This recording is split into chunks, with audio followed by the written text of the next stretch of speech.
I've been waiting for Esoteric Ebb for a while, and I knew one thing going in. I was going to 100% it. What I didn't expect was that it would take me over 2 full playthroughs, and completely change how I felt about the game. If you're looking for a spoiler-free review, I already made one. You can check that out instead. But if you want to witness the full experience, and my slow descent into regret, then I'm going to show you the entire journey. It all started with a character creation. I picked my own ability scores, but later found that it's probably better to just use a pre-built character and select your background focus, because it won't impact your gameplay experience that much.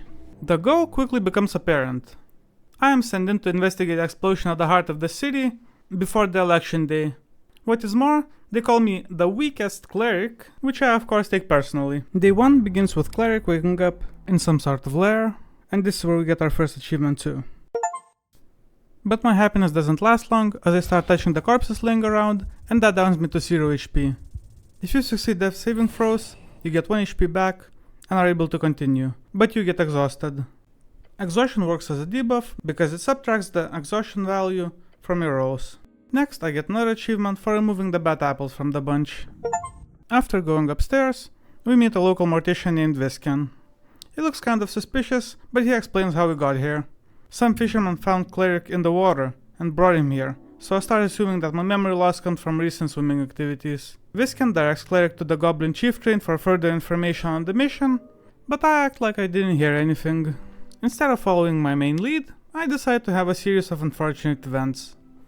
I go back down, pick a fight with a zombie, then get stuck in the box of sand, nearly die there, go down to some kind of catacombs, get caught in a trap straight away, lose even more health points, then I keep going down and walk in some sort of underground tunnel until I find a cool looking dwarf. He quickly identifies me as a cleric, but I have multiple other choices that I could use to correct him.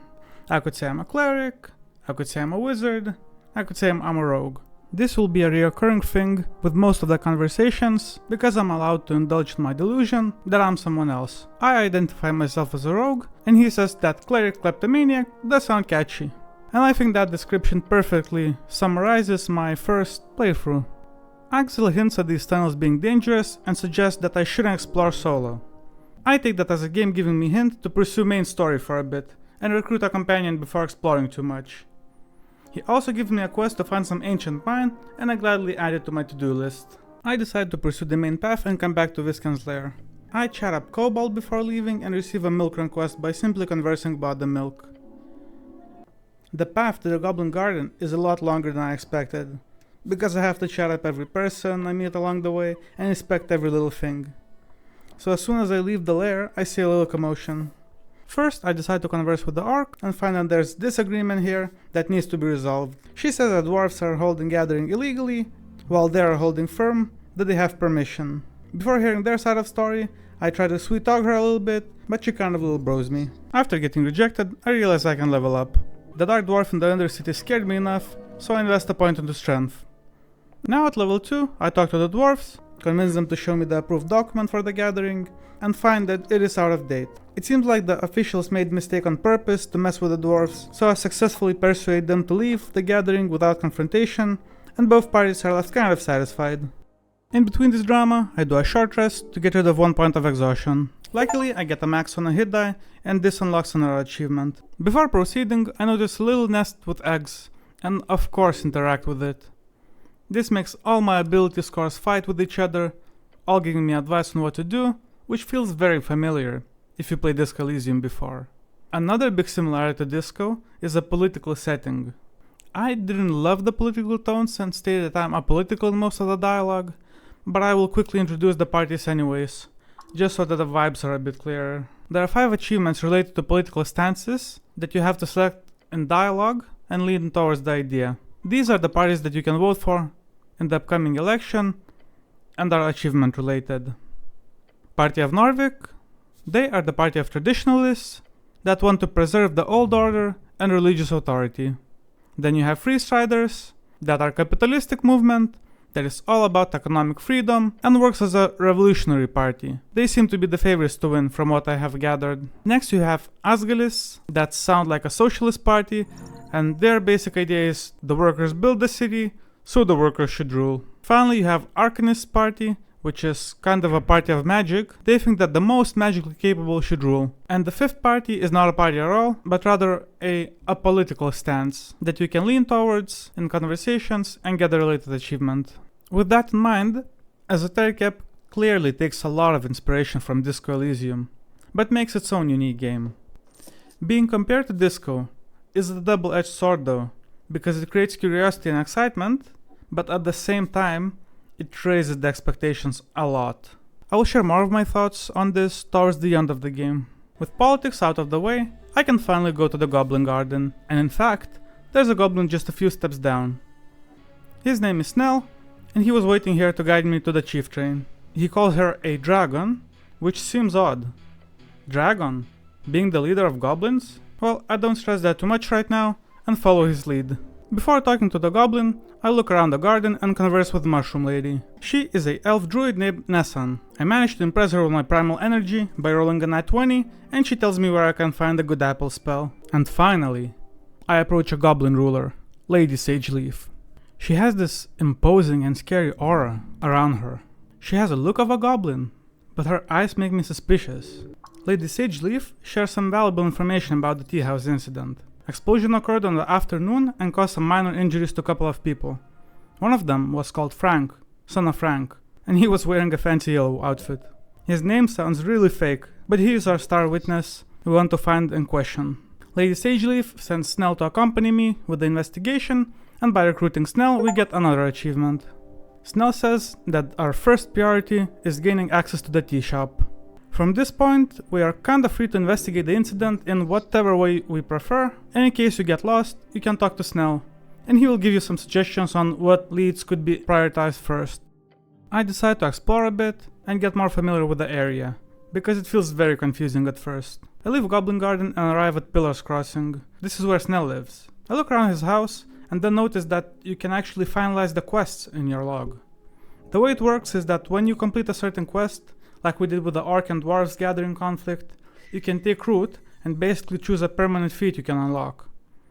Feats will provide permanent bonuses to the character as long as it is active. You can have 4 feats active at a time. I find the system to be pretty cool, because it works as a reflection of the quest you finished, and the way you chose to finalize the quest becomes part of your personality in a form of a feat. We continue further ahead and go from Pillars Crossing to Waterlane View. Most of the doors were locked in this neighborhood because it was quite close to midnight by now, but I managed to find a halfling Snur Appledent. I spent a lot of time talking to him. He is a very chatty fella, until I finally realized that it's quite late and I need to find a place to sleep. We went back to Pillars Crossing and were ambushed by a masked assassin. The combat works on a turn-based model where I select the dialogue choices for my character and hope to pass the checks. This is my first real combat encounter apart from the tutorial fight with the zombie. I try to compose myself and roll a natural 20. At the same time, Snell sees that I'm in danger and pulls me to the side, and I successfully avoid any damage. Next, I foolishly choose the int roll instead of attacking, and that causes the assassin to drop me in one hit. This is where I start feeling the pressure, because seeing 7d4 roll against me doesn't bring me much confidence. Unfortunately, I fail the death saving throws and die. After reloading, with my newfound knowledge and confidence, I get back into the fight, and this time around, it's different. Assassin rolls a higher initiative, so he damages me first, but I successfully pass Constitution check, then manage to survive death saving throws and land a blow of my own. This spooks the assassin, and he flees. In the aftermath, me and Snell discuss the possibilities of me being the assassination target for an unknown reason, and we suspect some kind of cult being responsible. We concluded that going forward we need to be extra careful. We finally venture back outside and notice some strange orb in the middle of the field. This seems to be some kind of esoteric pocket that is rarely seen in the world. It will materialize in an hour, so we choose to wait, share some fun campfire stories, and eventually partake in the event. We found ourselves dancing uncontrollably and eventually pass out, just to wake up at 6 in the morning. I find that sleep, or in D&D terms long rest, is for the weak and decide to find the tea shop. After a short walk, we find that the tea shop is sealed off by magic and we need to get permission to enter it. After wandering around for a little bit, we meet a character that looks like a final boss. Etir, the series sworn angel. She talks to us telepathically, and it looks like I had to meet the Magistrate here last night, but I obviously missed him. She passes me the key from a tower where I can make a long rest. I take one look at my 8 points of exhaustion and remember that sleep is very important for your body and mind, and go to bed straight away. This nets me the achievement for going to sleep without talking to the Magistrate, which is a missable achievement. I also unlocked another one before the start of day 2 for claiming that I am a rogue in the dialogue, but forgot to include it initially. When you go to sleep, there's a quick recap of the events that happened and some notes on what to prioritize next. Therefore, I am reminded that there is a star witness I need to look for, and I need to try and get into the tea shop as well. Once I wake up, I start feeling the time pressure a little bit. Half of the second day has already passed, and I feel like I haven't progressed the investigation at all, and need to start locking in. Right off the bat, I go and ask Snell to join the party, and we head towards the tea shop. The path leads me to the bottom part of the windmill, and when I try to climb the ladder, I witness a strange esoteric event and get achievement for it. After leaving the windmill and passing the tea shop, I notice a couple interesting characters. Turns out this is a local shopkeeper, which puts a big smile on my high dexterity rogue face. I proceed to rob most of her inventory before I am caught, and the only consequence I get is a warning. I laugh this off, and with newly acquired gear, proceed to the tea shop. I break the spell by saying the password I got from Etir and enter. As we look through the area, we find the center of explosion. Snell thinks that this is a work of a very powerful fireball spell. After passing the intelligence check, I come to conclusion that this wasn't a single fireball. This explosion was caused by 9 simultaneous fireballs, and we have a specific magic item in mind for that. Before we leave to report our findings, we notice an out-of-place stone table. As we move it, we see something no one expected. A scorched body. We identify it as a female, and upon further inspection, we notice that she is an elf. A very rare being in these parts. With that, the tea shop investigation concludes, and I receive the achievement for it. This new revelation creates more questions. Who killed the elf? And why did they need to blow up this tea shop? The action continues in the Viscan's lair, and I instantly get another achievement for glossary entries. Viscan inspects the body and shares that the elf was moving up until the explosion, and the item she was clutching in her hands was completely destroyed. Therefore, it might be linked to the explosion itself. That was everything Viscan could find out by himself, but he also shared that Speak with the Dead spell could be very useful and beneficial in such a case. He doesn't have this spell scroll himself, but he says he knows a guy. He is, or was, a necromancer named Bondaval, and he could share the spell with us, if we treat him right. Viscan also shares that there is a secret entrance in the crypts that could be used to access Bondaval's private area. This is enough information for me for now, so I finalize some quests from the journal, get the 4 feet, and receive the related achievement for it.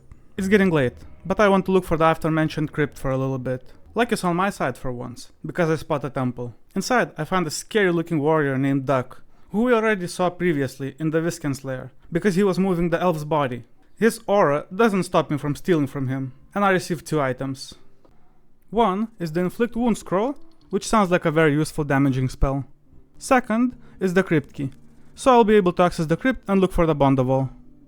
Duck has an awesome looking axe too, so of course, I have to steal it. And I obliterate this roll and steal the axe off his hands, without him noticing. Even my dexterity is surprised by this miraculous feat. However, things take a turn here, because the cleric starts feeling dizzy, and starts losing his HP little by little. Suddenly, the duck snatches the axe off my hands, and calmly states that the caretaker doesn't serve me, and it never will. This was a really cool moment, and I got off without getting injured much. Then I noticed the time. It's almost midnight, but I'm happy with the day's progress. Time factor doesn't stress me out as much anymore, so I end the day. As I go to sleep, I am reminded of my quest, the Star Witness, the man in yellow, Frank, son of Frank. It might be just a dead end, but he feels really important, and we should be able to find him in the city below. Then there's the question of the elf. This was supposed to be a simple job. No casualties, no pressure, Just some angry goblins and a ruined tea shop. Now it feels like everything but. We have a couple of loose threads left, but we still have 3 days. And we can't forget about the tea shop owner. He might have some information as well. But our main priority should be the city below. I wake up before 8 AM on day 3. I feel quite confident because I familiarized myself with the area a lot more now and have some sort of direction. I could go to the crypt to meet the necromancer, go look for the tea shop owner, even though his location isn't clear, or go to the city below, because I haven't done anything there yet.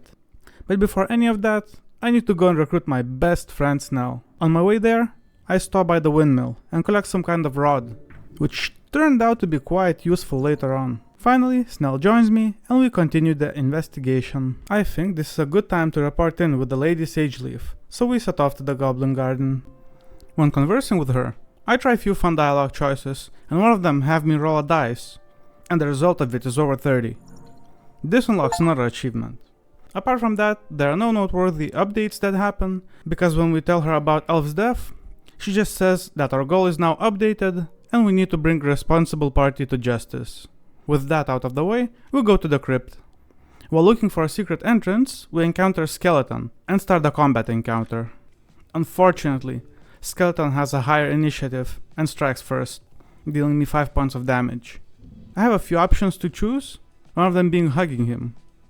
I contemplate on it, but then remember the assassin fight being really dangerous, so I decide against it and just try to dodge. My check succeeds. Snell makes his attack, but misses. It's Skeleton's turn again, and he hits me for another 8 points of damage. At this point I'm a little confused, because my dex check succeeded, so the fighting mechanics leave me questioning things a little bit. Despite that, I see that there are 2 difficult checks I would need to pass, therefore I choose the dexterity roll, hoping that it will work this time. But I never get the answer, because as the enemy attempts to attack, Snell does a double leg takedown, and the skeleton crumbles to the ground. The battle is over, so I thank Snell for saving my ass, and look around the crypt. We find that this is the first resting place of the person named Urth, who was the founder of the city of Norvik. He was a human who became a god, and therefore is a godly figure for the humans of this world, Cleric included. I look around this place, and one of the coffins by the wall catches my eye. I rotate and then pull one of the handles, which opens the path towards the necromancer we are looking for. Unfortunately, we don't get to meet him yet, because I decide to explore the northern part of the crypt first. I come out into a familiar place, because this is where the path led under the Viscant's lair, so I start building a map of the city below, in my head. As I walk around the area, I reach the roots. Here I find a mushroom lady Nessa, relaxing in the water. Previously she mentioned that her friend Moongor has the good apple spell, and it looks like we found her. I try to steal the spell from Moongor, but fail the dice roll, so she catches me in the act.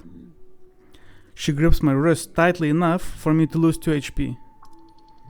I try to play dumb, so she threatens to break my fingers, one by one. My adrenaline is still pumping from beating the skeleton, so I choose to challenge her, and dare her to do it. However, I fail the dice roll miserably. I didn't dare her confidently enough, and my voice broke. Of course she clocks it, but says she's feeling generous today, and I come out of this with just a single palm strike to the skull, and take another 5 damage. After this embarrassing introduction, I question her about our quest. It turns out, she saw a star witness. He cast a spell on her, and snuck past, so she is holding a grudge on him. I thank her for the information, and promise to avenge her honor. She acts like she doesn't care, but my charisma and dexterity says otherwise. She points towards where he went, and says that she hates wizards. I respond that I am a wizard, and unlock the achievement. Now that we know each other, I mention Nessa's name and ask for a good apple scroll, and she hands it to me. Things are going pretty well, so I attempt to flirt with her, but she asks me to return once I prove my worth. I am satisfied with that answer, and venture off into the tunnels. While navigating them, I get caught into another trap. Things get a little scary for a moment, as I am continuously taking damage and get downed. As I succeed at death saving throws, Snell throws the rope in and pulls me out of it. To deactivate this trap, we get the torch out of it and the jelly trap falls apart. With our life saved, Snell suggests resting for a little bit, and I agree. We chat for a while and then continue exploring. This little rest stop gets me another achievement. Fully rested, we explore further and reach the sewers. It looks like someone is living here, or at least storing their stuff. As we discuss this area, there is Croc person approaching us from behind, and we roll the initiative. I try to de-escalate the situation and try to bargain with him. Croc shows some frustration, because he wants a challenge. I double down and say I won't fight, which finally calms him down. He just sits down by his stove and starts cooking food. Now that he's chill, we can talk.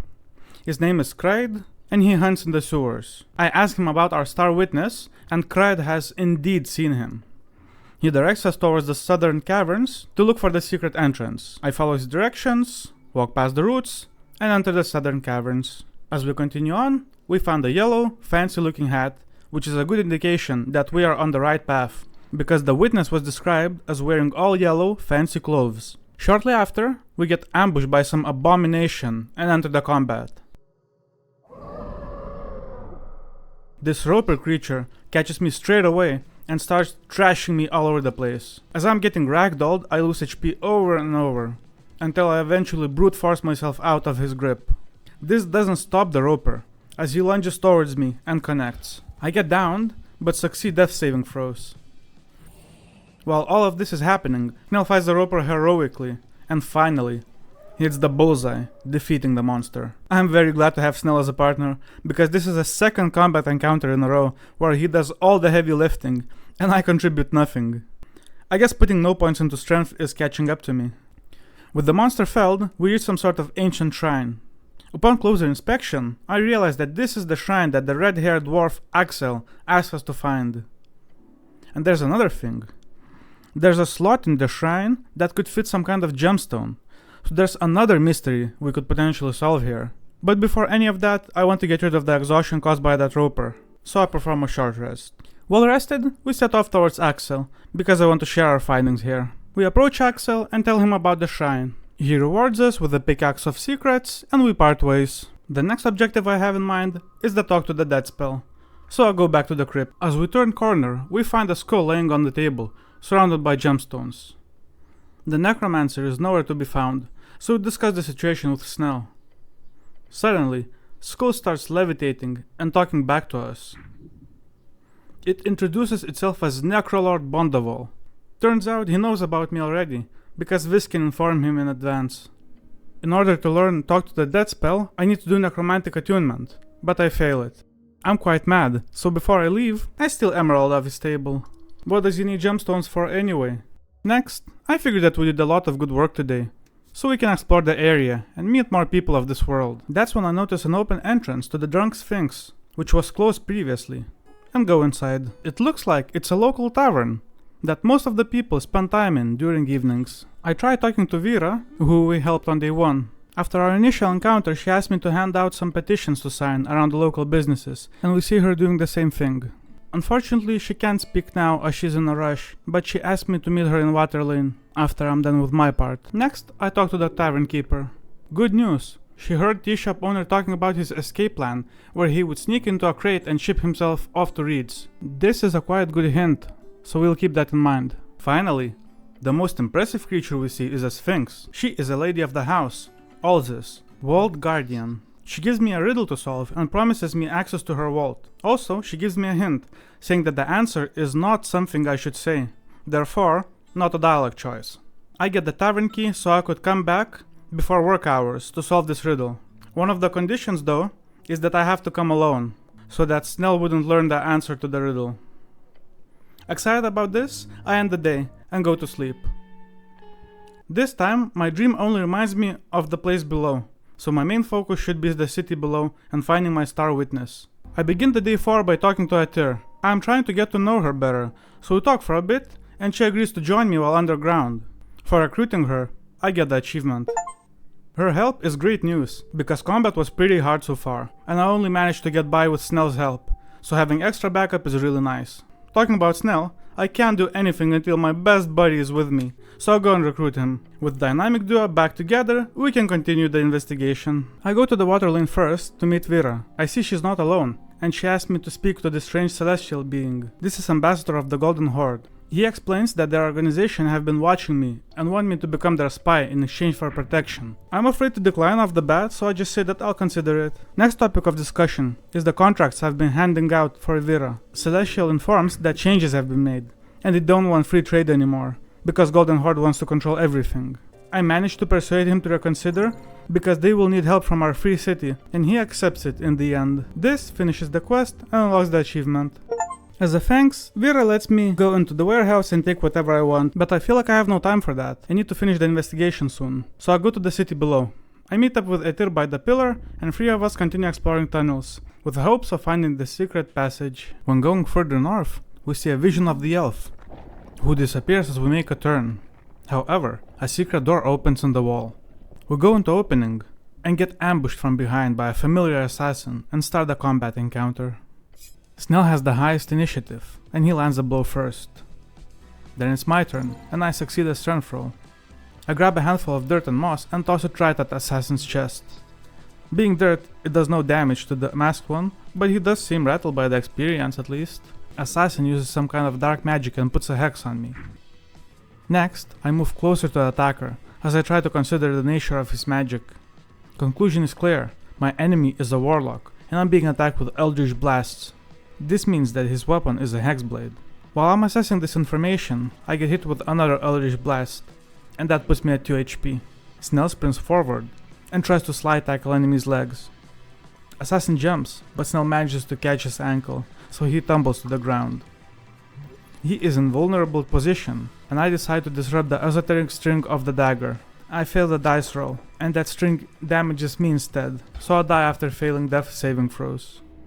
Oh boy.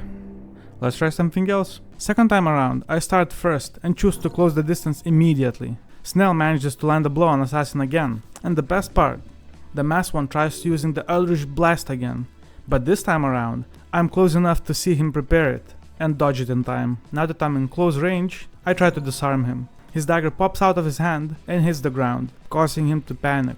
Snell misses his shot, and the enemy hits me with Eldritch Blast, but he's still looking for his blade. Once again, I try to disrupt the esoteric string, but this time around DC is lower, and I succeed the check. This means I'm controlling the string tied to the dagger, and I launch it into the assassin's side. Snell tackles him again, grabs his ankle, and causes him to fall. Assassin finally retrieves his dagger, but he is very stressed, because the situation got out of control. We are all tired by now, so I stop everyone, and say that it's a stalemate. The masked one calms down, and just says, "Stay away," before disappearing. Snell says that this isn't a time to rest, and points at a staircase leading down below. This grants me achievement for finding a secret passage, and without a moment of hesitation, I go down the stairs. Upon descending, we arrive at the undercoast path, and Etir joins the party.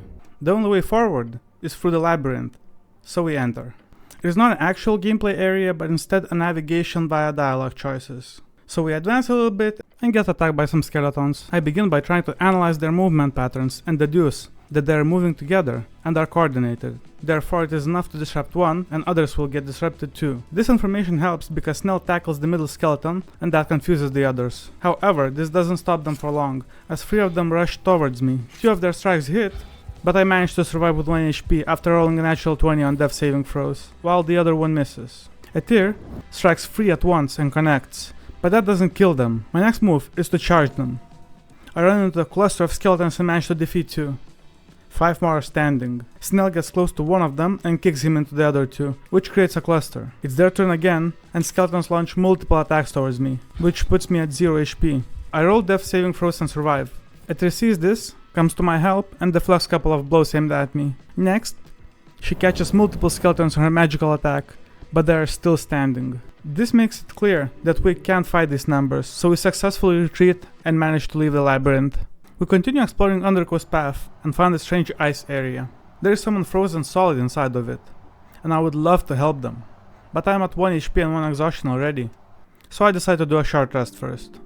Somewhat recovered, I go and investigate this esoteric field. Doing that at 30% HP was a big mistake, because I get down 3 times while investigating, and give up in the end anyways. This is making me think of a famous saying, "Curiosity killed the cat."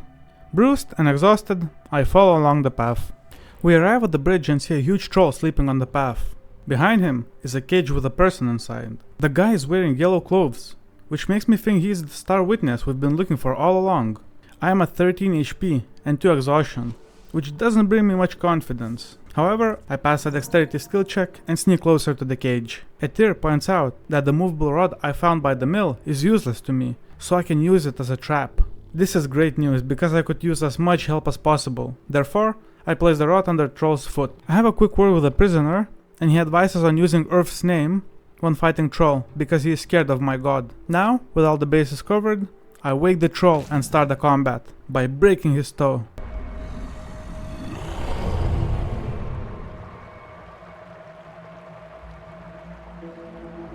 As Troll wakes up, he roars and stomps his feet right into the rod, which pierces his foot. We roll the initiative. Our whole party starts first, and I decide to listen to the tip and yell out that I'm Earth returned. The Troll is taken aback by this, but doesn't believe me, so I rush into his leg and body slam it. This pushes him back, and he twists his ankle and roars in pain. Etir tries to blind the Troll, and he covers his eyes with both hands. Then, he stands back up and swipes a foot towards me. He misses, but his nail still manages to graze, and I take 6 damage. Etir tells Snell to aim for his eyes, and Goblin makes a direct hit. Next, I run up to him and stomp on his toes, breaking them. Etir leaps with her sword, aimed at Troll's neck, but he has recovered from her blinding attack.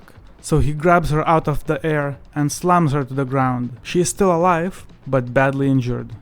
Troll is raging now, and swipes at me with his claws. I dodge the most of it, but one of the claws connects, downing me, but I survive the death throes. Snell launches another stone at him, and hits the side of the other eye. At this point I'm not sure if we can beat him, so I try to intimidate him again, and pretend to be Earth. I'm very convincing, so Troll's anger turns into a totally blind, panicked fury. Etir picks herself up and swings her sword at Troll's leg.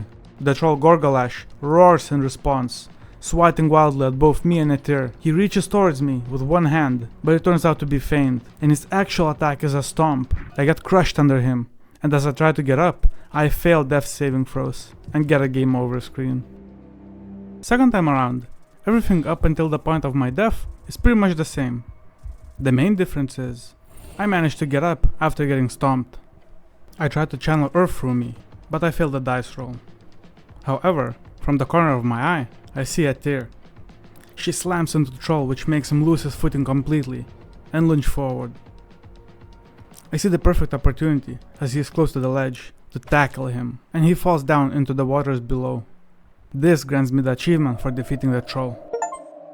First thing I do after the battle is short rest. With health recovered, I go and interact with Pillar of Yore. I establish some kind of connection, and that unlocks the dormant gates, which lets me fast travel to different pillar levels. This will simplify traveling a lot. Finally, we can release the prisoner and find out what happened in the tea shop. Frank, son of Frank, turns out to be Prince Miriadoc Moonwatch. He is a very influential and wealthy character who needs a permit to be here, but doesn't have one, hence the alias. When asked about the tea shop and the day of explosion, he says that he was just taking a morning stroll and checking out the pillar, just to have a fireball go off next to him. As he was running off from the scene, he saw an outline of an invisible man who looked to be on fire. Lucky for us, Moonwatch was wearing glasses that detect magic. Prince Moonwatch describes the figure as a human man on fire, who was wearing an armor. He saw the man in Pillar's Crossing, heading towards the pillar. Now, the final revelation is strange. The man went inside the Pillar of Yore. Our witness shares that he read about this kind of thing in books. Arcanists used to experiment on pillars, and they found cracks in the gates of Yore, leading to the outside realms. This means that our culprit is hiding in the gates, and we need to find a way to enter them. Moonwatch says that unless we know some ancient beings or alive arcanists, we are out of luck. Now, Lady Sphinx instantly comes to mind as someone who fits this category and might be able to help us. With this newfound knowledge and direction to follow, I feel like I'm close to the end of the game, and I still have 1.5 days remaining. I don't want to leave the main questline for the last few hours, but I believe that there is still enough time to further explore the current area, and I do so. I see this entrance that looks like a snail and go through it. Turns out this is an old prison area, and just as I enter the main chamber, we get ambushed one final time. Lady Luck is smiling at us, because the masked one rolls nat 1 on initiative, so we start the battle. Etir is the first one to act, and as she readies her sword, dark energy surrounds her. She is visibly surprised by this, as malicious energy swirls around her. She fails to swing her sword. Snell spins his sling, but the shot misses. I abstain from fighting for now, and try to understand what's going on with this assassin. I conclude that he is being pressured into this attack, and this is his final chance to confront me, and my last chance to stop him. On his turn, the masked one attacks me and leaves me at half HP. Meanwhile, Etir grabs the dark energy that's swirling around her, transforms it to light, and hurls her magic at the assassin, but he manages to dodge. Snell asks masked one to stop, but gets denied, and then hits Assassin's upper thigh, which makes him let out a high-pitched scream. In response, Assassin creates tentacles out of his channeled magic. As I see this, I pass the dexterity skill check and dodge the tentacles. However, this doesn't include the assassin himself, as he teleports in front of me and stabs me in the shoulder, leaving me at 1 HP. As he pulls his knife out, which is glowing with dark energy, he starts chanting something. Assassin's eyes turn black as the shadowy tentacles begin to rise once anew. Etir quickly responds to this and cuts through thick layers of tentacles, clearing most of the path for me. Snell whips another rock at the assassin, but shadowy tentacle slaps it out of the air at blinding speed. It seems that this is my last chance to defeat the assassin, but I failed the strength check. With that failed, tentacles surround me and crush me to dust. This defeat doesn't allow any death saving throws and gives me a game over screen right away, unlocking an achievement.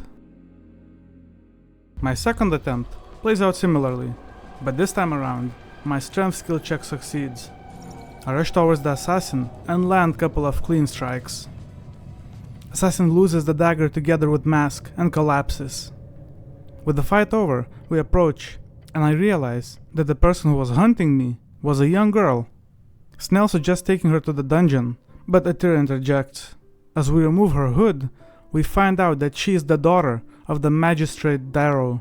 We try talking to her a little bit, but she is acting like a brat. Finally, we get her talking, and she reveals that she made a deal with someone who she calls Mr. Toilet Worm. She confesses that she was the one who pushed me into the river before the beginning of the game. Suddenly, the mask explodes, which marks the end of her contract. With her warlock powers gone, she asks Etir not to tell her father about the situation, and uses Misty Step to escape. With assassination danger out of the way, we continue to explore this prison. As we go through the pathways, we find some sealed doors. It looks like some creatures were sealed here a long time ago.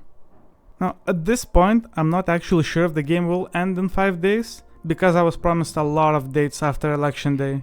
With that in mind, I have a thought. This prison might be post-game area that I might want to come back to at max level, so I make a conscious decision not to interact with sealed doors. Finally, we reach the most important part of this prison and see a huge reservoir with green water. As we interact with it, we see something emerging out of it.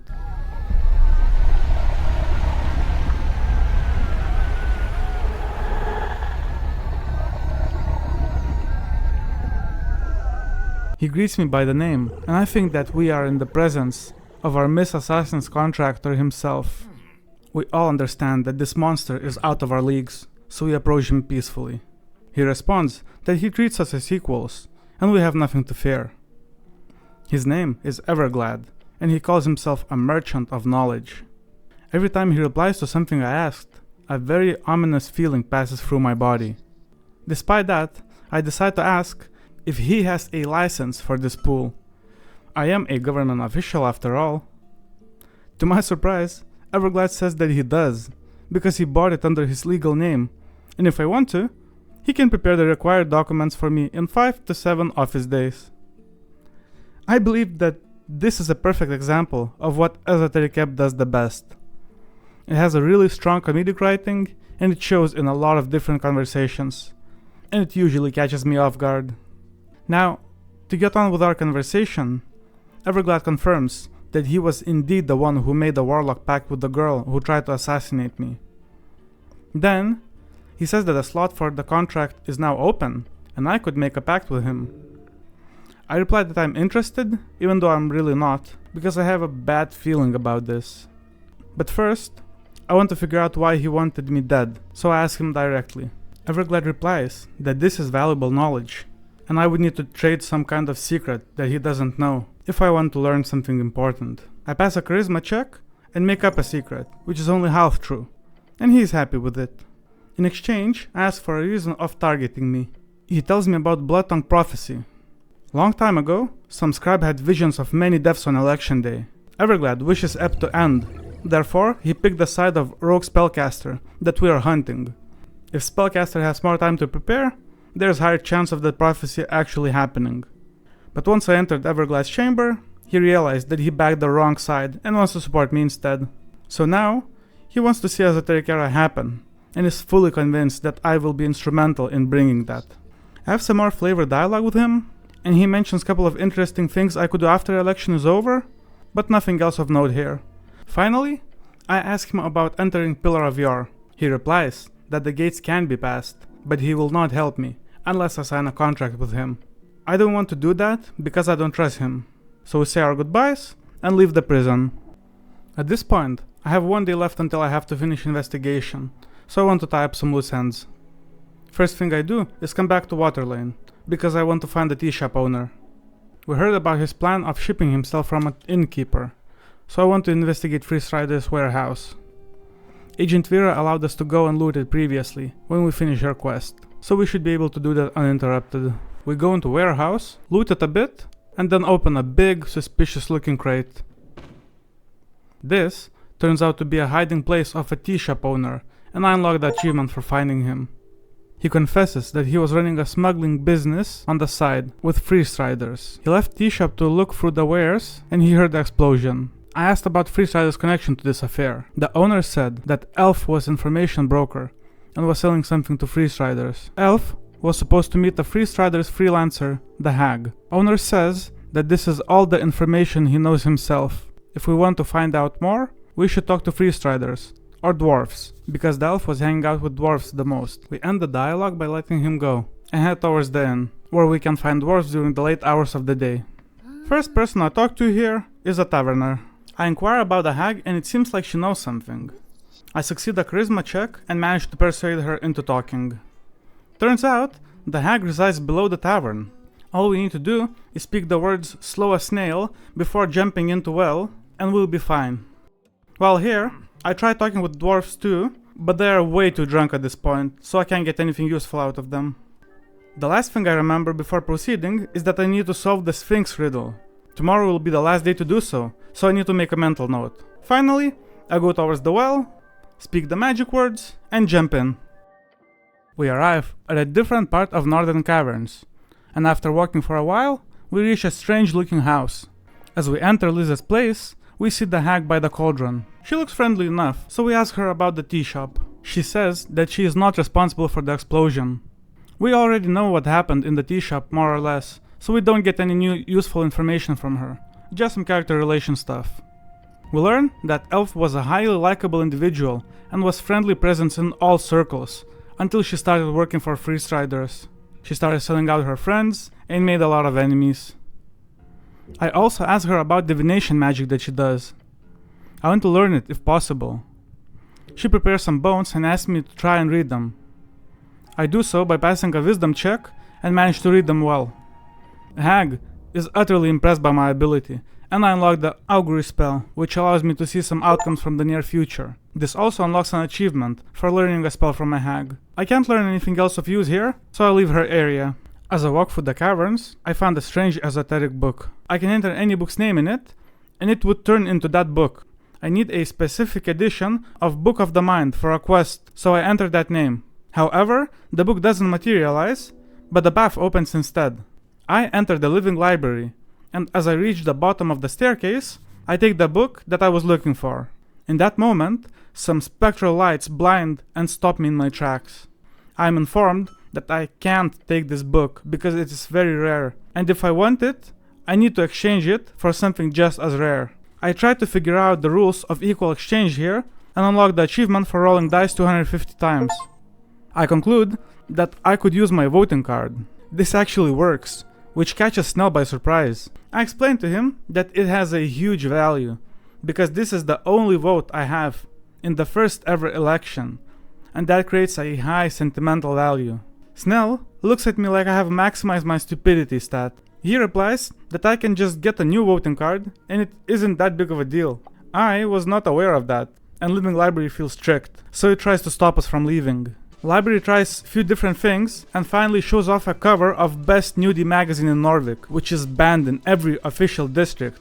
And on top of that, it is Orcs and Amazon's edition. I roll a strength check to try and resist this temptation, but of course I fail. It deals a lot of damage to me, but Snell saves me in the end, and we finally escape the library. It's time to go to bed and finish this adventure, because we have the last chance to do so once I wake up. Over the night, Cleric remembers all the good stuff he did today, and thinks about different esoteric beings who would assist us with entering the Pillar of Yar. After waking up on the last day, I do the usual. Go and recruit Snell. Immediately after, we visit Snell's neighbors, dwarves. I can turn in the quest for Medusa, because I stole some printer ink from the Free Strider's warehouse on the previous day, before finding the tea shop owner.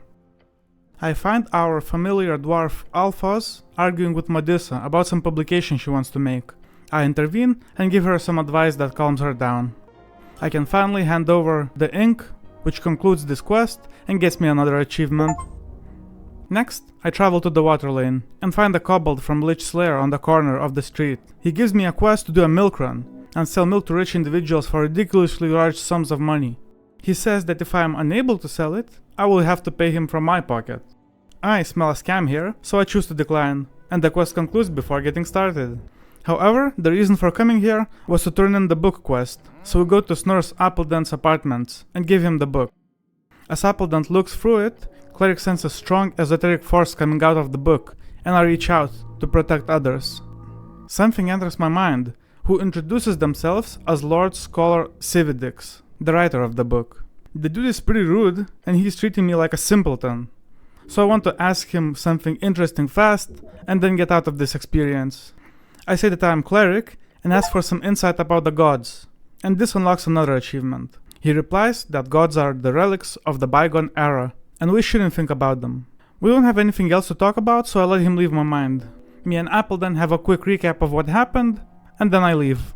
Next, we go to the tea shop, because the owner mentioned the secret tunnel previously, where we could find some valuables. We go through the hidden door and enter the secret tunnel.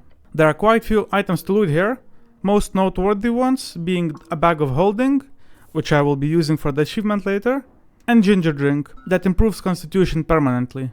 I leave this area from another side and find myself in the temple.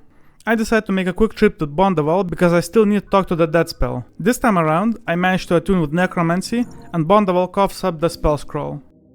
I also ask him if he could help me with Pillar of Yar, but Bondaval declines and tells me to speak with Lich instead.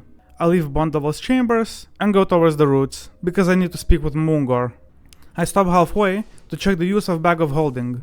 When interacting with it, Charisma roll has a DC of 25, but I have plus 13 in Charisma, so I succeed this roll and get Rhubarb's Ale as a reward, and also unlock the achievement for passing DC 25 check. Once I consume this drink, I unlock another achievement for consuming 3 ability potions of the same type.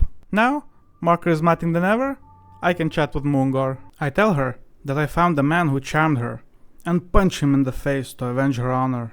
This surprise and impress her at the same time, so I ask her out on a date. She quickly declines, but offers to have a sparring match after the election. I insist that I've earned more. She scoffs and tries to intimidate me. I pass a strength check and tell her that I battled a troll for her and ask for some appreciation. Her frown is replaced by a wicked smile as she grabs and pulls me closer. I get bitten on the neck, which leaves my strength completely satisfied with the end result, and I unlock the achievement for getting a date with Moongor. With that taken care of, I head up to the surface to speak with the dead elf. I cast Speak with the Dead spell and I have 5 questions to ask. First, I ask her reason for being in the tea shop. She replies that she had a planned meeting with her friend and we know her to be Hag Lisa. Second, I ask who actually came to this meeting. She responds by pointing her finger and saying it was you. This revelation catches me by surprise. as I start wondering what the hell is going on. I feel like Cleric is not the one responsible for it, but this situation is very intriguing. Third, I ask who did you work for? She says that she worked for herself. Fourth, I ask what was the meeting you had planned in the tea shop. She replies that it was a sale negotiation with her free strider contact. For the final question, I ask how did you die? She replies with 9 fires of humanity, which fits our narrative. With the 5th question over, I unlock the related achievement. After the questioning, Snell wants to talk about the fact that Elf pointed at me. What we discuss is that she probably meant Cleric, or another agent of the state, not me specifically. So with questions over, I want to ask Visken about entering the pillar. He says that in order to enter, I need Astral Projection, which is a 9th level spell. He believes that I can find it in the city below, and I would need to bring it back to Visken, because I wouldn't be able to cast it myself reliably. Another thing I find out is that I actually died in the river, and was later resurrected by Visken, due to request of Lady Sageleaf. This leaves me quite confused, and I start thinking that it is impossible to remove my helmet because I have Drowner's face or something like that. And when I was resurrected, some kind of spell was put on Cleric so that he wouldn't be able to remove the helmet. But this isn't the time to speculate, because I need a reliable way to enter the Pillar of Yore. I have few options. Visken said I can find Astral Projection in the city below, but I feel like I explored it a lot already and couldn't find it, so I don't like this idea. Everglad could potentially give me a way through, but I need to sign a pact with him, and I don't want to do that because I don't trust him and sense a bad ending there. Lady Sphinx could probably help me if I solve the riddle, and I think this is the perfect time to try and do that. So I ask Snell to leave the party for now and go into the tavern. I talk to Sphinx all this, and she tells me the riddle again. There are 3 words that are highlighted: Arcane, Primal, and Divine. It seems like I need to use matching spells to solve this riddle. I'm not sure what type of spells I do have, so I just try to guess them. First, I try Dancing Lights, which seems to be correct choice because blue fires light up. Next, I try Thaumaturgy cantrip and Cure Wounds spell, but I don't notice any changes in my environment.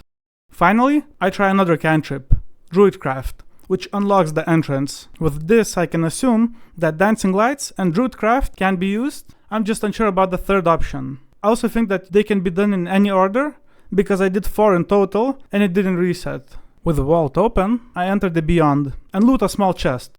I receive a deck of cards and get teleported back to Alzis. Solving this riddle unlocks the achievement. Now that I'm done with the riddle, I go to recruit Snell and come back to Sphinx again. She explains that this deck contains different rewards depending on your RNG. You might get something really good, but it could also kill you. I can draw as many cards as I like, but I need to keep in mind that some of them might kill me outright, and after I finish drawing the cards, I will lose this deck. Finally, I need to ask the most important question. Can she help me enter the Pillar of Yore? She agrees to do so because I solved the riddle, but explains that it's not that easy. I need to carry a key that is attuned to strings of the gate. Alzis asked me to bring her an emerald, so that she could attune it to Pillar's gate. Lucky for me, I already got one, because I looted it off Bondavol's stable. So I hand it over, she just holds it up close to her eyes for a few moments, and gives it back, saying it's done. She says that I should take this stone to the pillar, and it will open for me, and any of my companions too. This means that I'm finally ready to enter the Pillar of Yore, so I go in front of it and save my progress. I interact with Pillar and use Emerald Attuned Key to enter. Both of my companions, Snell and Atir, are here with me, and we get telepathic message from Sphinx saying that it will take some time to open, so I can complete 3 long rest and enter the pillar, which unlocks me achievement for bringing full party. I find myself flying through the nothingness, in complete silence. After a little while, I enter the Beyond. I wake up in complete darkness and try to navigate Yore's Crossing. There is nothing that can help me navigate it, until I see some fragments of light that I can follow. I followed them for some time, and eventually start giving up hope.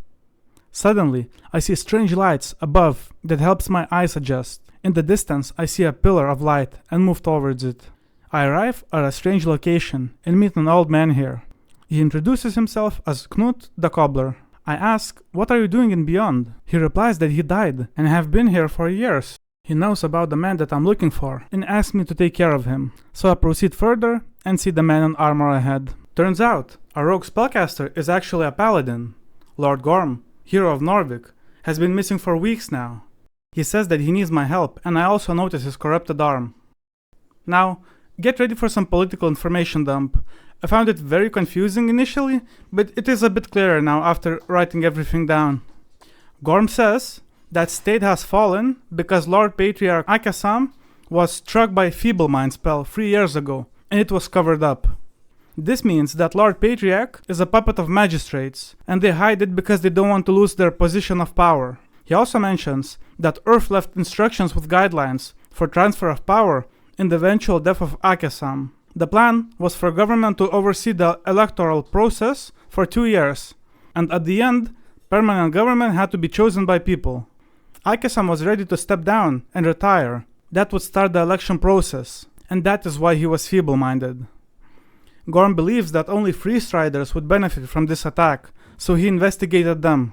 He found that all magistrates had deals with Ascani Reed's trading company, in other words, freestriders, and they made a lot of money from this over the last few years. He also says that he understands that I'm here because of the T-Shop incident, and he feels partly responsible for the elf's death. He explains why. He found that the party of Norvik had been entirely corrupted by money and foreign interests. Unfortunately, because he has made an oath and swore his life to the party, he felt helpless, so he sought Everglad and received some terrible powers from him. His plan is to resurrect our god Earth. He collected multiple materials needed for the ritual, including the necklace of fireball. He got it from elves, and it was supposed to be stored in a hiding place until the election. However, Everglad told Lord Gorm that Elf has set up a meeting with freestriders because she wanted to sell the necklace and escape the city. Lord Gorm intervened and met Elf in the tea shop. She was holding the necklace in her grasp at that time. He tried casting Charm Person on her, but it doesn't work on elves. She reacted violently, and after realizing she has no way of escape, she blew herself up. I ask him, why is the necklace so important for the ritual? He replies, that ritual requires one last sacrifice. The true souls of 27 of his believers, one for each year since his death. I'm shocked by this and ask if he really intends to sacrifice 27 innocent people. He replies that he only needs 26, because he would be the last one. It would be difficult without a necklace now, so he asks for my assistance. I try to convince him that there is a better way to do it, but he doesn't listen. This man is full of regrets and believes that he is too far gone to pursue another way. I reply that I have no choice but to arrest him. He claims that his god led him here, then puts his helmet back on, draws a sword, and engages me in combat. He rolls natural 20 on the initiative, and begins by saying that I will be the first of 27, and swings his fire blade at me, which deals 20 damage. I cast a prayer of healing and regain 8 HP. I think this is the first time that I actually used the spell in combat, and I am at the end of the game. It looks like healing spell works as a bonus action because I can still make another choice and choose a wisdom roll, trying to predict him. I pass the check and notice that his left side is the weak one, so I should target corrupted side if I want to have a chance against him. He knows the weakness of my armor and targets my neck, dealing 19 points of damage. On top of that, the fire effect kicks in and flames erupt around my helm, dealing another 15 damage. But it is negated by one of my perks, which removes one first level spell slot instead of downing me. My strength and intelligence concludes that I need to disarm him if I want to survive this battle. I use a prayer of healing again to regain some HP, and then make a quick step to his left to have a better chance while attacking his weaker side. This significantly reduces check difficulty, and I try to disarm him. I pass the check and grab the flame tongue and rip it from his grip, and then throw it to the side. He groans at this and raises his fists, inviting me to fistfight. I don't fall for his tricks and keep my posture. The paladin winces as his mutated arm starts shaking and tries to persuade me to join him. I tell him to shut up and fight and raise my fists. He begins the attack by striking me to the body and then my face. First blow deals 10 damage. Second one is absorbed by my perk and another spell slot expires. I decide to make dexterity check and do a left jab. Check succeeds and strike lands on his side, where the armor plate is weak. He staggers. Instead of striking, he opens his corrupted hand, and I start hearing a dark esoteric humming in my ears. With his gloved hand, he forms a mark in the air, making arcane hex seal. I start seeing some visions and take 9 damage. I succeed a wisdom check to break the illusion, and find Lord Gorm standing in front of me with lowered blade, because he didn't expect me to break Phantasmal Killer. He says, "Let us end it now." I succeed Constitution roll and remain standing. On top of that, I use the spell to heal myself once again. Lord Gorm grabs my helm tight and lifts me in the air, and I take 2 damage from the pressure alone. He lets me go and looks me in the eyes. I tell him that I'm the Cleric of Norvik, and as I finish the sentence, he lifts my entire body and slams me into the ground, dealing 9 damage. I rise once again, with splinters in each bone. He readies his flame tongue for the final time. Right as he is about to swing down my neck, an explosion hits him right on the forehead. He stumbles back and sees a goblin. I pass a Constitution check and stand up, and use the final level 2 spell slot to heal myself once again. I see Snell approaching with his sling out. I can't believe that this legend saved my life again. I quickly explain that this is missing Paladin Gorm, and he is responsible for the tea shop explosion. Gorm rushes towards Snell and slashes at his throat. Goblin dodges at the last second. The wave of flame explodes around him, but just singes his eyebrows a bit. Next, Lord Gorm puts a blood curse on Snell. Snell receives it, but mist just dissolves on his skin and there is no direct effect. I take this opportunity to analyze his corruption and find that it is spreading with every spell he uses, and breaking his concentration will be enough to defeat him. Suddenly, a Tyr appears out of nowhere, and she clashes swords with the paladin. He starts getting frustrated and uses Inflict Wound spell, upcasted to level 6, and hits me. However, my perk protects me once again, and I only lose 1 spell slot. Now that he is in close range, I ready my fist and smash his helmet into oblivion. He stumbles, and his flesh starts turning into dust. He leaves me with his last words: "Take care of our city." We want to celebrate, but we see Snell grasping his chest. It looks like the curse actually worked, because Snell falls down to the ground and dies. I start panicking, as there is nothing I can do to help him. So eventually, I start praying for his soul. Then, a faint outline of an esoteric aura appears around Snell, and necrotic marking starts fading away. I start shaking him a little, and he wakes up. We are confused about Snell's sudden revival, until we turn around and see the old man standing on the steps. We go up and talk to him. It turns out that this cobbler is our god Urth, and he was the one who resurrected Snell. We talk with him for a while, and he says that he saw some of our adventures. The closer we are to the pillar, the more he can see. For example, he observed the battle with Troll. He shares that he has many regrets, or at least he is thinking about the morality of the choices he made, and if there was a better way to handle situations. Urth was saddened to see Gorm turning out this way, but he knows that his heart was in the right place, even though the methods he chose weren't. He says that what Gorm spoke about is true.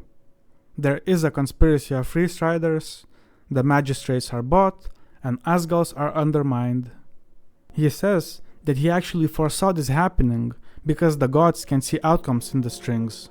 He can see potential futures and the difficulty involved with reaching them.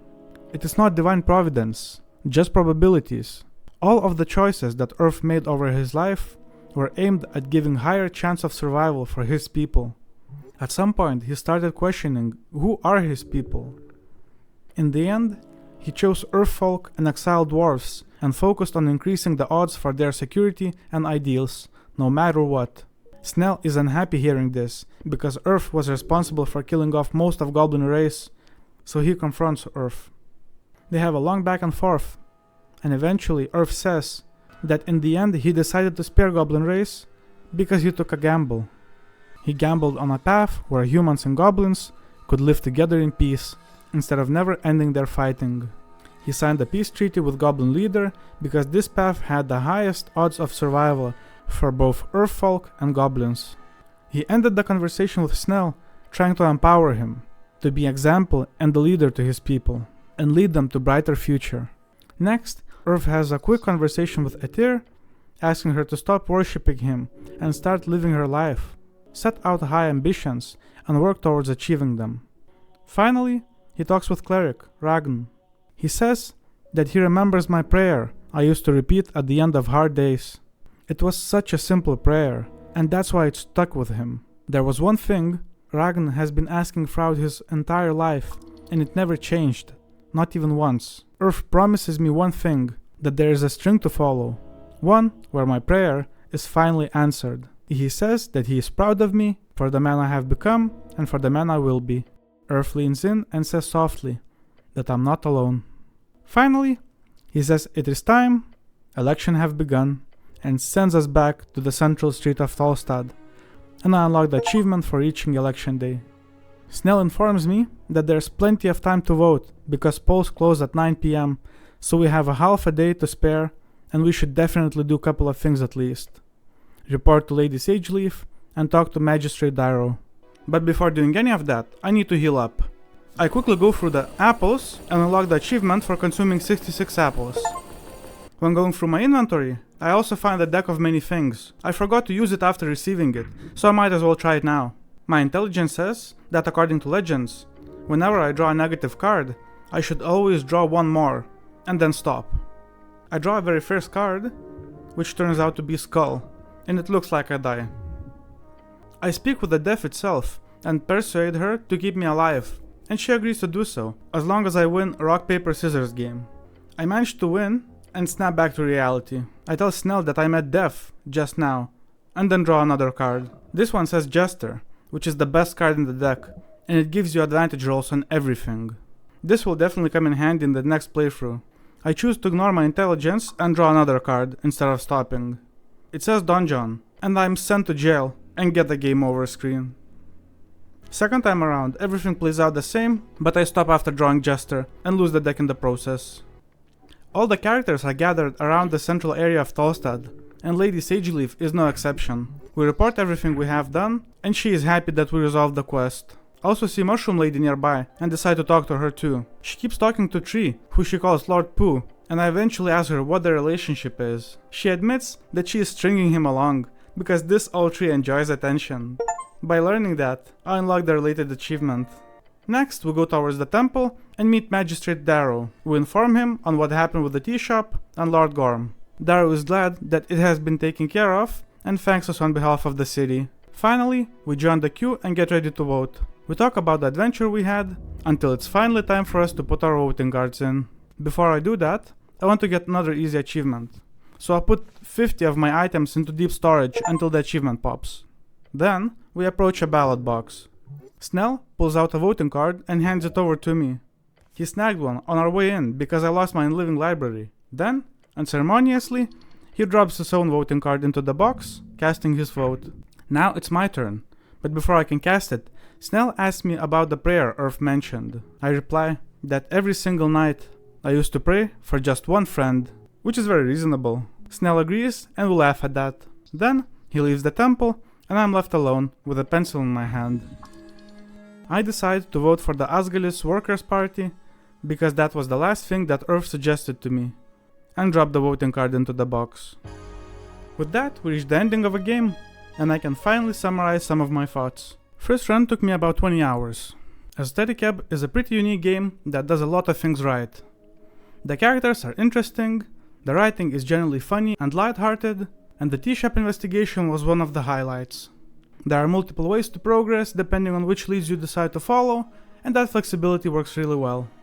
That said, there are a few things that didn't land for me. One thing I only really noticed by the end is how underutilized spells feel. During my first playthrough, I think I used spells maybe twice. In my second run, I experimented with them more, which I'll show in a bit, but even then, a lot of them feel pointless. There's a decent variety of spells, but many don't seem to have a clear use. For example, I found a Detect Poison spell, and across 2.5 playthroughs, I never found a single situation where it was useful.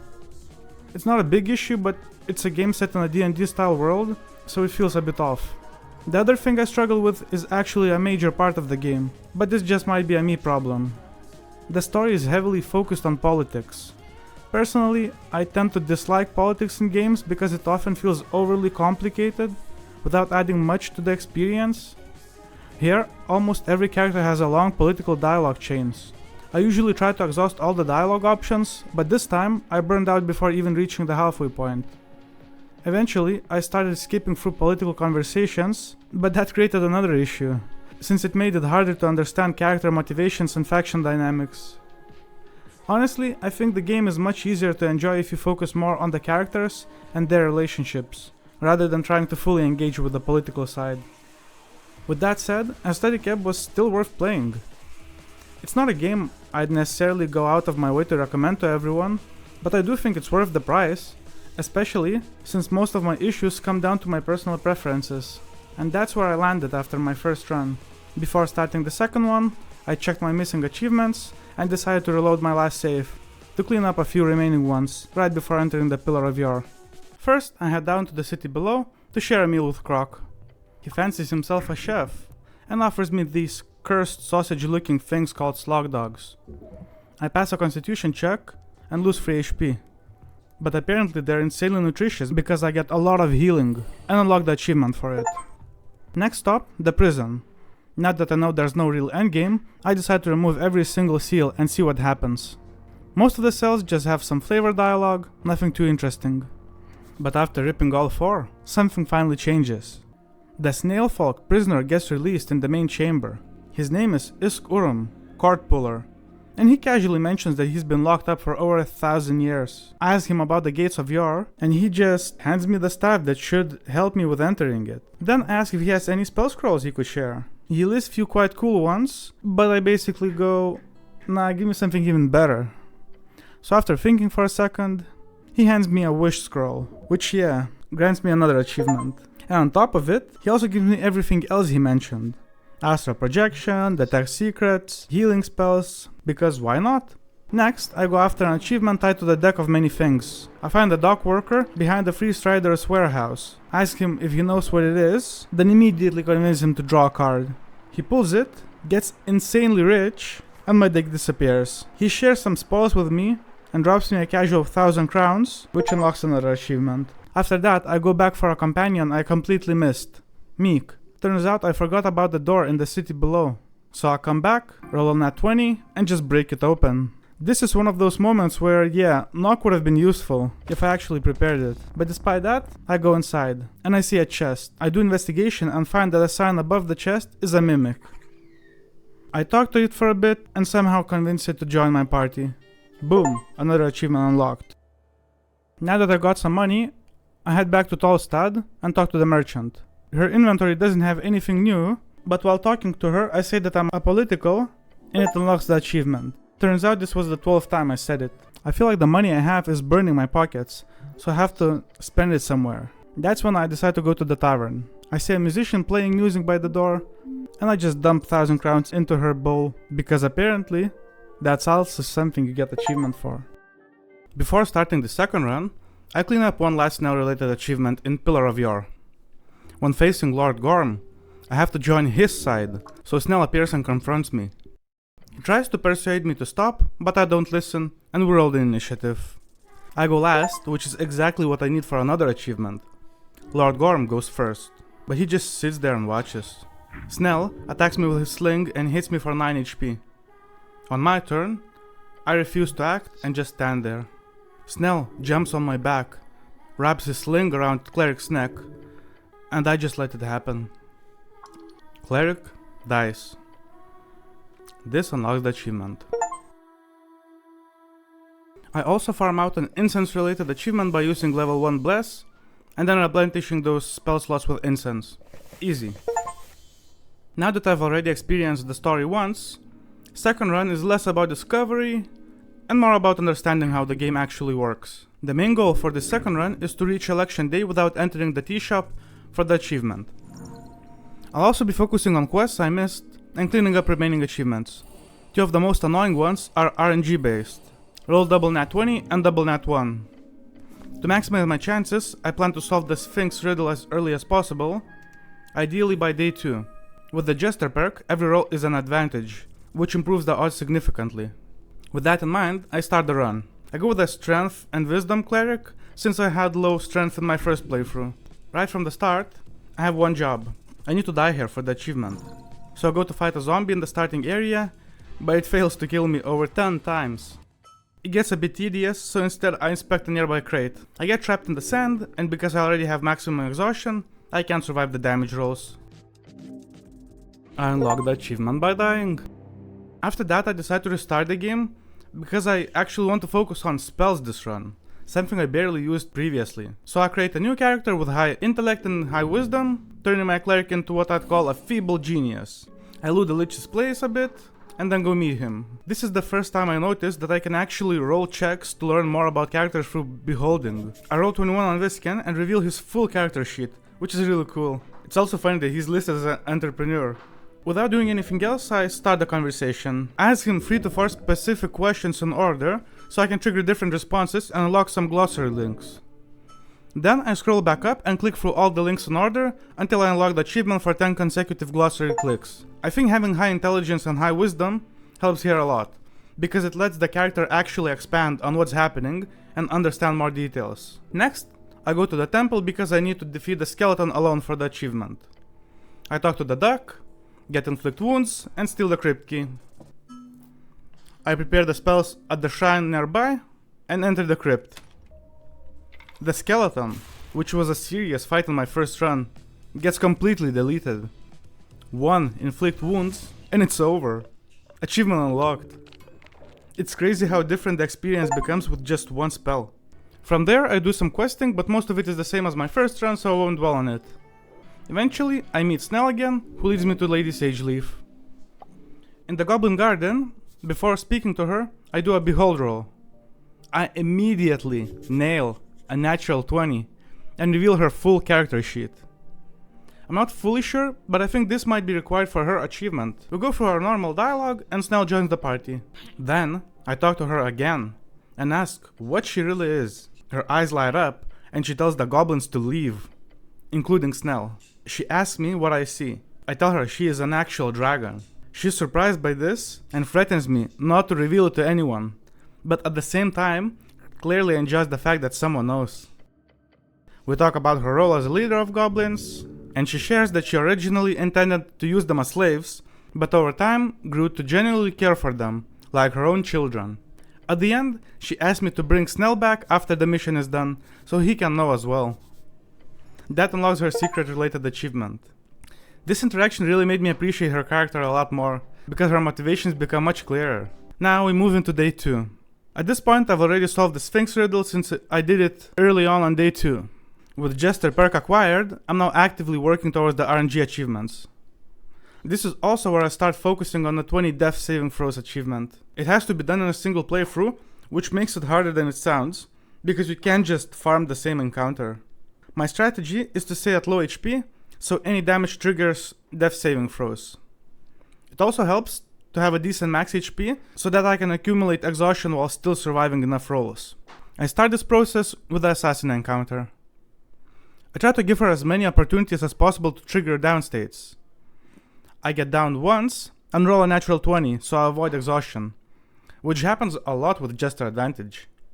In total, I get downed 6 times, but only gain 2 exhaustions.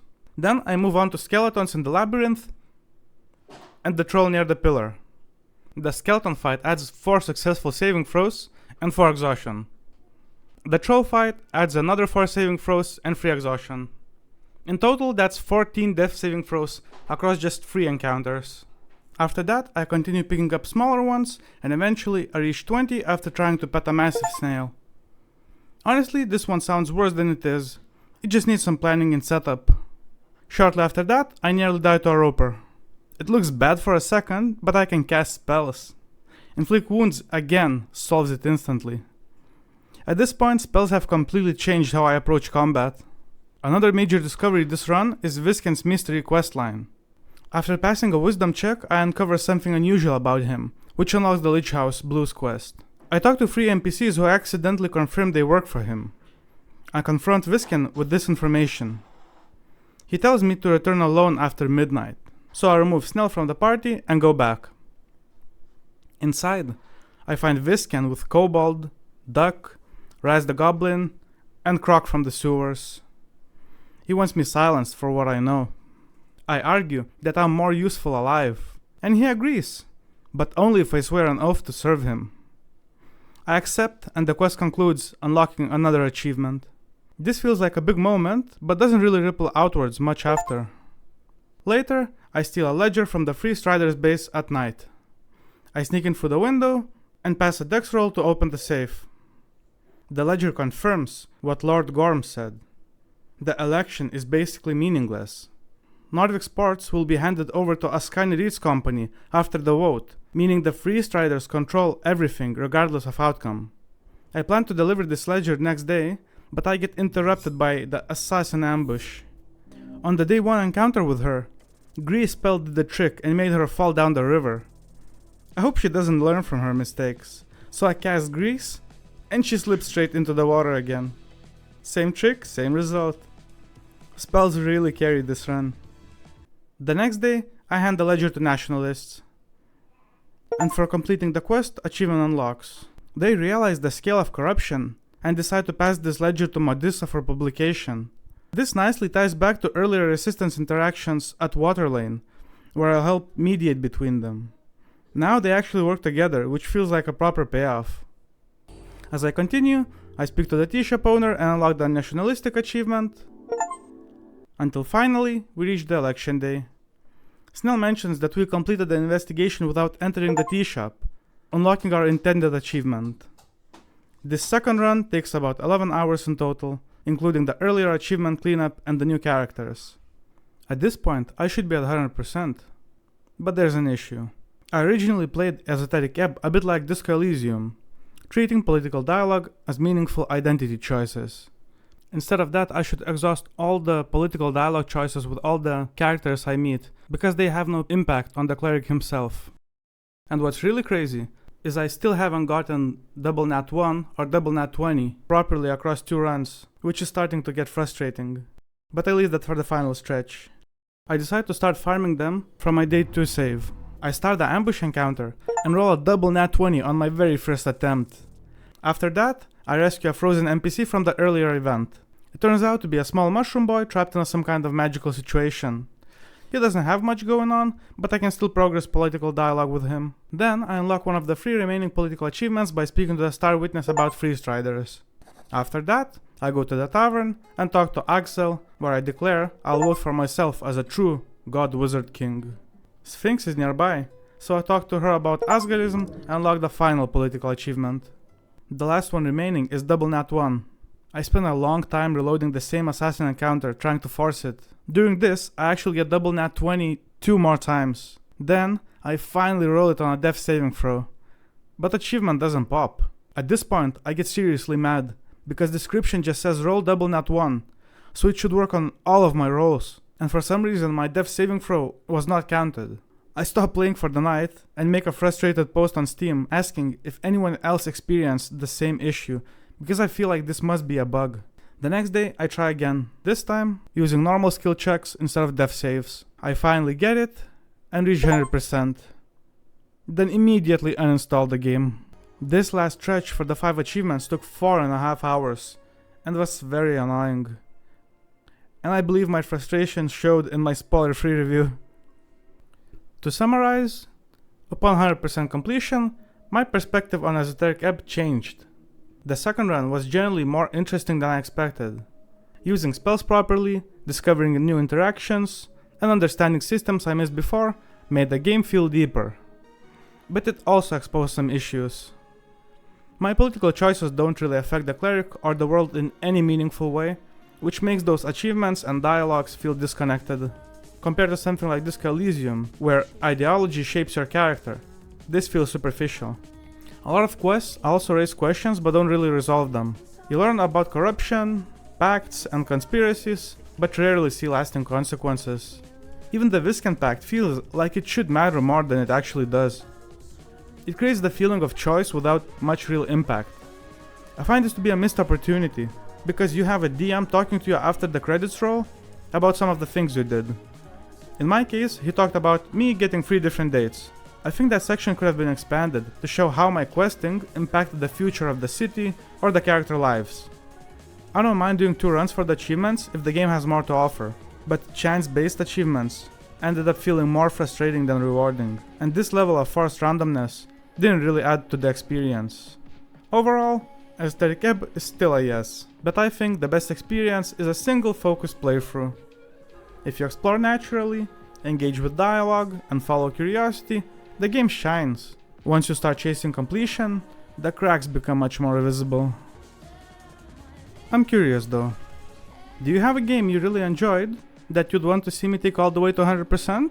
Let me know. I might pick one for the next video. Soma signing off.